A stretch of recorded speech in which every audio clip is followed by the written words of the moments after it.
నమస్తే, నేను Gayatri. Welcome to hello doctor. ఎన్నో జీవితాలు మంచానికి అంకితమై బాధపడుతున్న వారి జీవితంలో ఆనందం నింపిన Wellnox rehabilitation centre managing director and CEO doctor Swathi Prathipati గారితో పాటు మనం ఉన్నాం ఈరోజు. సో ఆమెను అడిగి మరిన్ని విషయాలు రిహాబ్ గురించి తెలుసుకునే ప్రయత్నం చేద్దాం. నమస్తే స్వాతి గారు.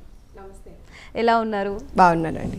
ఓకే, ఫస్ట్ ఆఫ్ ఆల్ చాలా మందికి ఉండే డౌట్ ఏంటంటే హాస్పిటల్స్కి వెళ్తాం కదా, ట్రీట్మెంట్ చేయించుకుంటాం కదా, అసలు వాట్ ఈజ్ రిహాబ్ అని అనేది చాలా మందికి ఐడియా ఉండదు. సో వాట్ ఈజ్ రిహాబ్ అంటే?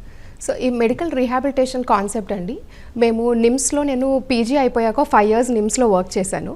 సో అక్కడ చాలామందికి ఈ రీహాబిలిటేషన్ అవసరం ఉందని మాకు అనిపించింది. సో వాళ్ళకి ఏంటంటే మెడికల్ ప్రాబ్లమ్స్ తోటి హాస్పిటల్కి వస్తారు, ఆ ట్రీట్మెంట్ అయిపోయాక వాళ్ళు కంప్లీట్గా రికవర్ అవ్వరు. సో రికవర్ అయ్యి వాళ్ళ పనులు చేసుకోవడానికి వాళ్ళకి చాలా టైం పడుతుంది. మీరు చూస్తే పక్షవాతం వచ్చిన వాళ్ళు కానీ, స్ట్రోక్ వచ్చిన వాళ్ళు కానీ, లేకపోతే సర్జరీస్ అయిపోయిన వాళ్ళు కానీ డాక్టర్స్ హాస్పిటల్స్లో సర్జరీస్ వరకు చేస్తారు. కానీ మనకి ఇంపార్టెంట్ ఏంటంటే వాళ్ళ పనులు వాళ్ళు చేసుకునేలాగా చేసుకోవటం.